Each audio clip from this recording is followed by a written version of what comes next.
Speaker, for many of my constituents, rightly or wrongly, the success of this particular bill is whether it stops or clearly limits three persistent and frustrating problems with our immigration and border controls. Number one, that it stops or clearly limits the use of the channel crossing by boat or truck to make a claim for asylum. Two, that it stops or clearly limits the filing over many years of speculative further asylum claims, frequently on specious grounds, that clog up our system and crowd out legitimate claims and generally make a mockery of our legal processes. And three, that it stops or clearly limits the opportunity for cherry picking that leads those people to make an asylum claim in the UK rather than the one or many other safe countries that they have travelled through.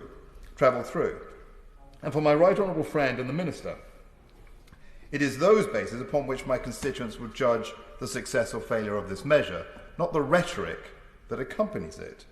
But for me, and I would say for someone on this side of the House, there are other aspects that are important. And I would pick up the challenge from the SNP spokesperson about the views on this side, because there are aspects of nuance and detail that I think it's important to bring out. First of all, that if the assessment system is to be quicker, then it's important the government ensures that claimants have much better access to legal advice. Secondly, to have a system that works effectively, there needs to be greater availability of counselling, of psychiatric and other medical assessments. Thirdly, that we should once and for all have a culture of getting to the truth rather than a culture of disbelief that has for too many years permeated the Home Office asylum system. Yes. I'm very grateful to my old friend. And the reason I intervene is for this reason, because, of course, what's actually happening is the truth being obscured by repeated claims, which many of the people he describes are encouraged to lodge by unscrupulous lawyers that were given such a plaudit by the members of Streatham. My honourable friend speaks with very wise words, and if I may just address this to honourable members opposite, there is no monopoly in compassion in just saying that it must apply to everyone in a particular process. Compassion applies to an individual claim. The importance of our system is we get to that individual and do not lose sight of him or her. And I have stood in a previous life as a Member of Parliament on this side of the House on a previous immigration bill and bemoaned the lack of compassion in our immigration system. And it was so encouraging to hear the Home Secretary use the word compassion so often in what she was saying, and on this side, to hear the stories of compassion, whether it's about how a council looks after the people who are claiming asylum or about people who feel about the system. So there is no monopoly of compassion here. And I look forward to working with the honourable gentleman opposite on finding ways that we can make that work more deeply in this bill. And I will take an intervention if he wishes to come in. Yes. Honourable Member, and I have a lot of respect for him, particularly his stance in relation to immigration detention and the time limits that he has campaigned to put on that.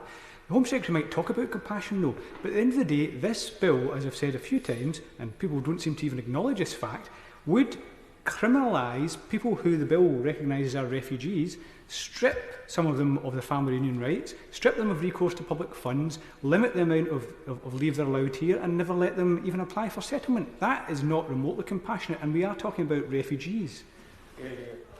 Well, I look forward to the gentleman talking about some specifics there, because again, there's a bit more broad generalisation. But one thing I will say for the SNP is at least they have some ideas. I listened to the Shadow Home Secretary who said 10 minutes into his speech, "Let me tell you what the Labour Party will do." And he came up with one idea in the rest of his speech, with which he was going to make set a legal target for how quickly asylum system claims get processed. Is that it? Is that all the Labour Party has to offer? I see that it is. So let's work with the SNP, and I will. And let me tell the honourable gentleman from the SNP where I think we can work together. Let's have some compassion on victims of slavery. There's plenty of support on this side for that. Let's have compassion in this bill about how we treat children. There's lots of support on all sides of this House for that. Let's have some compassion about how the particular issues of women will be affected by this separation of regular and irregular routes. And let's have some compassion, Minister, for once and for all ending indefinite detention. And by video link,